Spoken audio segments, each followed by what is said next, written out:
All right, we're just going to be doing another one of these like short, kind of simple videos. This one is going to be pretty straightforward, and that's I just want to test out to see if my first ever motherboard, or well, first motherboard that I like bought brand new and wasn't just like random parts that I managed to scrounge together. But yeah, we're going to test this just to see if it works, because if it does, I kind of want to turn it into like kind of like a fast Windows XP kind of test bench slash maybe some like Windows 7 kind of stuff. I don't know. It would just be useful to, have up and running. Now, this wasn't the first computer I ever actually built. I built a Windows 98 machine for myself before this, and also a Core 2 Duo system, which I actually used for about a few months before I ended up building this. Now, the reason that I have doubts for this thing working is that when I retired this computer, I used it for about 2 years and then retired it when I built my Ryzen system. It was having some weird kind of stability issues. I think part of that was due to the horrible auto overclock that I let the motherboard just do on its own. But the other thing is like the SATA controller was doing a lot of really weird stuff. It would detect, the only way I can describe this is like phantom drives. I don't know how else to explain it. You could unplug every drive from the system, USB, SATA, whatever you wanted to, and it would just like think there was drives plugged in, like this like indeterminate drives.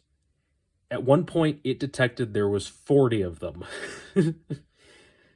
So yeah, to say that I didn't exactly trust this at the time, I don't know. I'm pretty sure I tried to, updating the BIOS, clearing CMOS, all that kind of stuff, and it didn't really make a difference.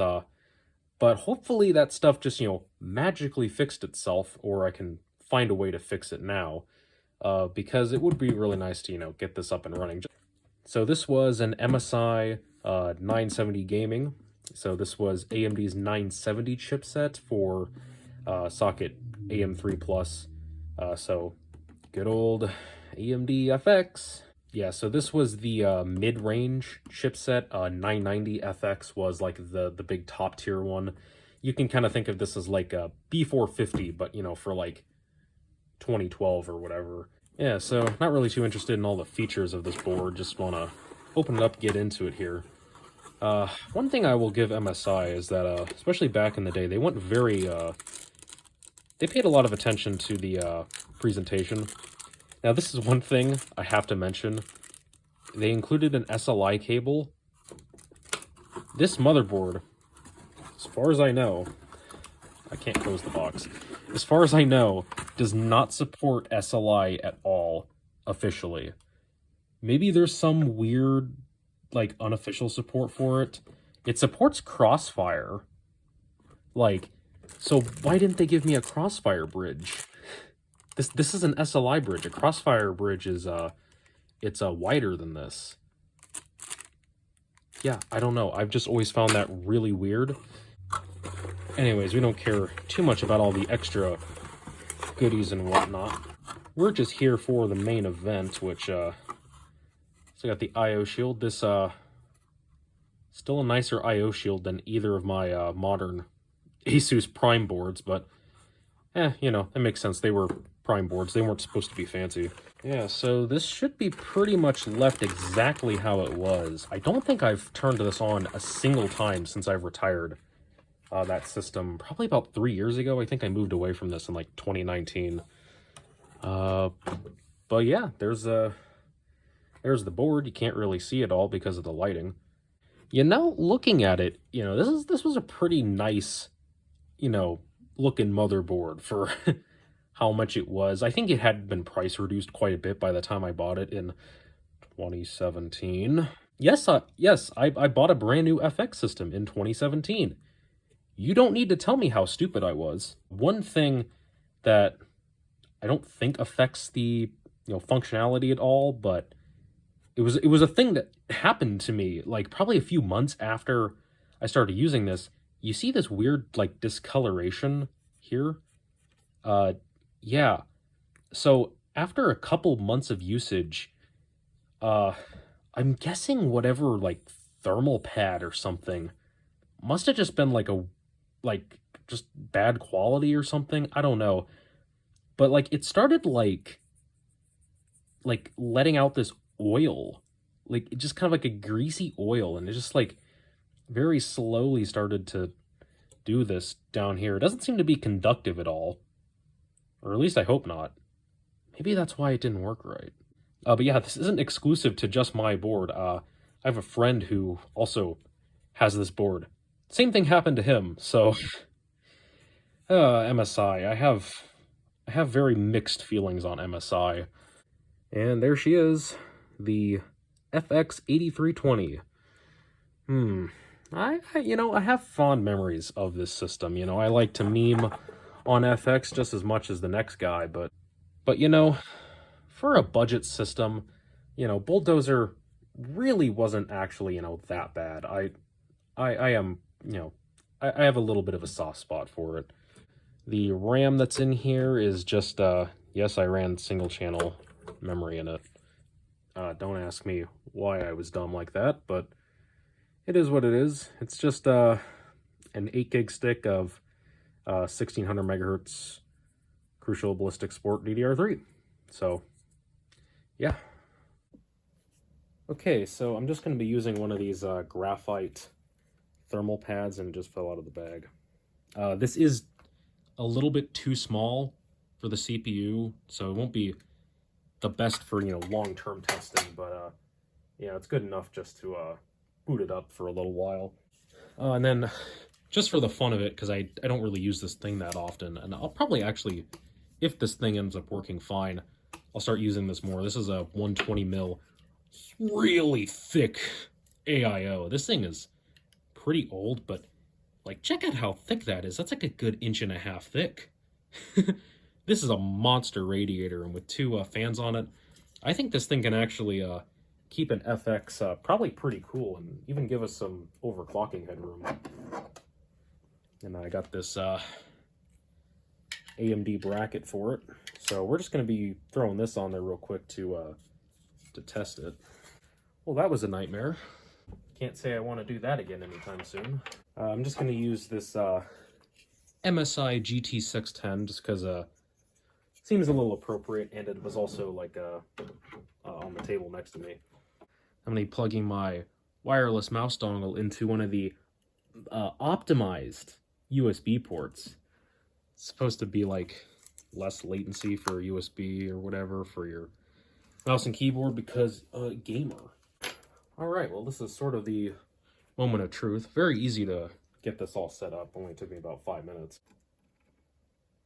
Oh, there we go. Alright, well, it turned on. Fans are spinning.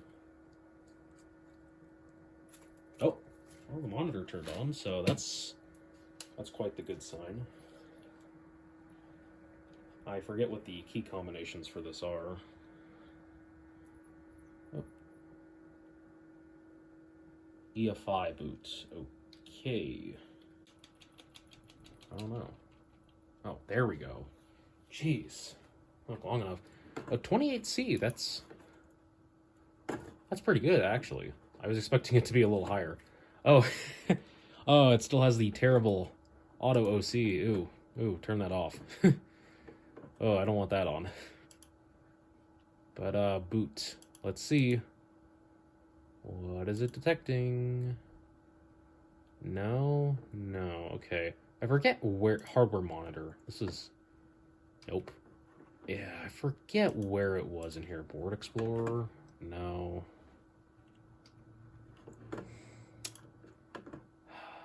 Somewhere in here it said it, and I don't remember where.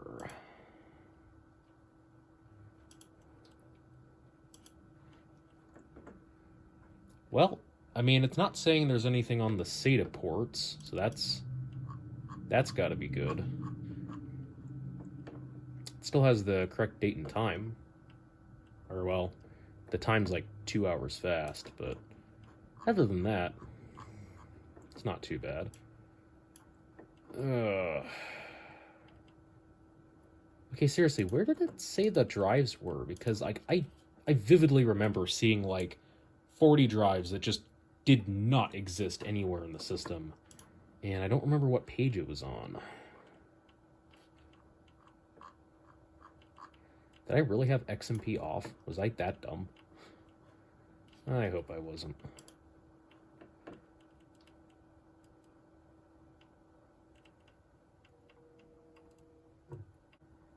The board's making, like, crinkling sounds.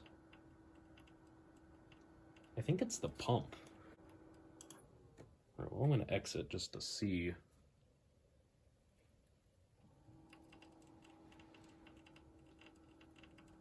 It's got to be the pump. Like, that can't be anything else. Like, listen to that. Like, that's got to be the pump, right? That can't be anything else. I'm going to unplug the pump just to see. Okay, yeah, that's definitely the pump. Oh. Guess this pump might be dying or something. That's unfortunate. Oh, look how much lower the temp is now that the now that the clock speed is actually set correctly. Yeah, I'm guessing it's working better. Also, I guess it doesn't need XMP. It knows at least what the RAM speed is, so I guess I wasn't that dumb. Huh.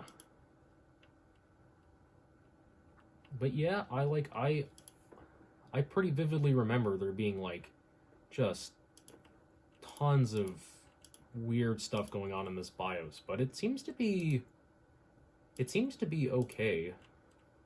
You know, maybe it was in the boot options menu that there was like an absurd amount of like boot devices or something like that. I really don't remember.